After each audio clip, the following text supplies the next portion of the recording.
આદમી party અને મારી બાજુમાં બેઠા છે જુનેદવાળા. આજ ફેસબુક લાઈવ થવાનું મોટું રીઝન એ છે કે જે વિસાવદરમાં, કડીમાં અને ઇન્ડિયાની અંદર 5 પેટા ચૂંટણીઓ થઈ છે અને 5 પેટા ચૂંટણીની અંદર 5 જગ્યાએ બીજેપી લડી છે, દમખમથી લડી છે, સામ દામ દંડ ભેદ બધું વાપરીને લડી છે, છતાં પણ 4 જગ્યાએ હારી ગઈ છે. કડી ફક્ત કડીમાં જીતી છે અને અમારા વિસાવદરની અંદર ગોપાલ ઇટાલિયાજી 17,581 મતથી જંગી મતથી જીત્યા છે.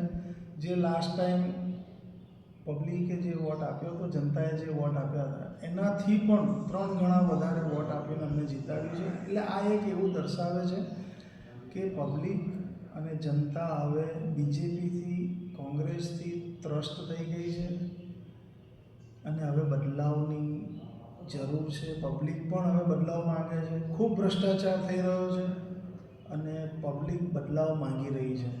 આ એક બહુ જ મોટું ઉદાહરણ છે.